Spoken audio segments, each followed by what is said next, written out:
Deputy Premier John Barilaro. Thank you for your time. What's going on? Is the government in crisis in New South Wales? No. Good morning, Laura. No, not at all. The Premier has been in complete control since the election. And of course, a divisive issue like the abortion legislation will always bring raw emotion into debate. It's a personal issue, an emotive issue, and one that everyone must respect views of everybody in the debate. And that's what has occurred. And the Premier has allowed that debate. She's allowed it to be full and frank. She's given freedom for many to speak their mind publicly within the debate in Parliament or wherever they have chosen, whatever stage to do so. But we've always done it with respect. And for her to be criticised that somehow that she's responsible for a free vote or a conscience vote, that is the exact process that members are entitled to have on such an issue, makes me wonder the mindset of those individuals that last night decided that because they didn't get it their way, they threw all their toys out of the cot and decided to call on a spill motion. So those three individuals potentially as you say, threw their toys out of the cot. Are they clumsy or are they clever? Oh, no, they have really misjudged the sentiment of the Liberal Party, of their colleagues and of the broader community. Each of them have every right to fight for what they believe in, what they stand for, and from some, they may be also representing a big part of their community. But clearly, the vast majority of New South Wales citizens are supportive of the moves of this government in relation to removing the abortion laws out of the Criminal Act and into the Health Act. I think they completely misjudged the mood of their room last night, thinking those that opposed the bill somehow were happy to then get in behind a spill motion. But, Gladys is a strong leader, respected by so many in this government, and including within the National Party. And therefore, I think when they woke up this morning, they realised not only they didn't have the numbers, but this was a misstep by them. Should they be kicked out of the party for embarrassing the Premier and the government in this way? Well, that's not for me to say. I'm the leader of the National Party. That's up to the Liberal Party going forward. But, one of the things I know about Gladys is that she has the ability to bring people back into the fold.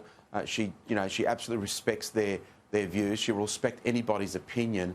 And she's also very, very forgiving. So I'm sure that we can get over this. Our focus has got to be on the stuff that matters, building dams, the drought, energy prices, cost of living. These are the things that people have elected us to do. We're getting on with that.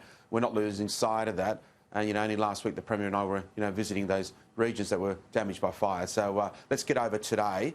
Let's get over a few of those egos that got in the way overnight and get on with what we've always done, and let's deliver for New South Wales. Gladys Berejiklian is only Premier because the Liberals and Nationals are in partnership in New South Wales. You tweeted last night that the coalition agreement is with Gladys Berejiklian. So are you saying that if she is rolled as Premier, that no longer applies?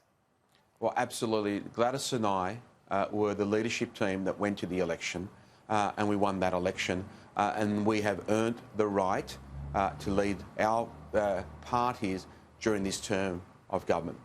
And if there's a spill motion on something like last night, I can make it absolutely clear that as the leader of the National Party, that would put at risk the coalition agreement that we have with the Liberal Party, but that is actually with Gladys Berejiklian as the leader of the Liberal Party. So I was quick out of the blocks last night to remind my Liberal colleagues of what the decision they had in front of them this morning, and in my mind would have been a dumb decision to do anything else but support Gladys. Tanya Davies has made it clear in her statement this morning that she has received some kind of concession. She says further concessions will be forthcoming in relation to the amendments on the abortion bill. Do you know what they are? I know that party members, including National Party upper house members, have been party to negotiations over the past week or two, including yesterday. And that's why I'm disappointed in what occurred last night, because I know those conversations are still being had this morning. There will be some amendments. There is no question there will be some amendments in relation to the bill in the upper house. These guys have jumped the gun. Now, they may not get everything they want, but remember, this is a democracy. It is a conscious and free vote, and the vast majority of members of the Parliament, not just of each party, but of the Parliament, will make these final decisions. And we've got to support, in a democratic process, you've got to support the majority. Sure, but just to be clear, is it your understanding that these amendments that are being talked about and that Tanya Davies obviously refers to in her statement this morning, do they go to address those concerns that Tanya Davies has had about late-term abortions and gender selection? Well, those amendments are being discussed, but there are about 17 or 18 different amendments that have been put forward by other members of the government or other members of the opposition, crossbench members of the upper house. So the reality is there are so many amendments that we're working through, and we will get an update of what those amendments look like before they hit the upper house. But as I said, that journey hasn't ended, and that's why I believe last night the decision by those MPs was very premature. So as Deputy Premier, do you sit here this morning and assure the people of New South Wales that you do have control over this debate, that you can assure that there is not gender selection, that you can assure there's not late-term abortions, because there's a fair chunk of the community and your constituency is concerned about that? Well, Laura, if you go back to the debate in the lower house, Leslie Williams, the member for Port Macquarie, clearly explained and put forward about sex selection or gender selection. We don't support it. And everybody supported the amendment put forward by Leslie Williams, including those members that are opposing the bill. So, again, perception has trumped reality. We don't support it, but we don't have the data to work through exactly what that bill should look like or what that amendment could look like. And is it right?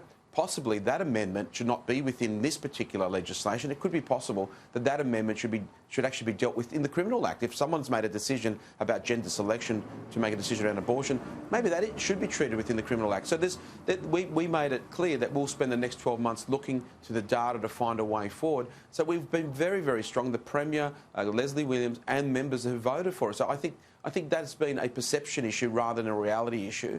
And so are some of the other amendments. The reality is what we've put forward is in line with what other states are doing. More importantly, it's actually in line with what's occurring today in the state. And it's just taking it out of the Criminal Act, putting it in the Health Act, because women who make these decisions should not be treated as criminals.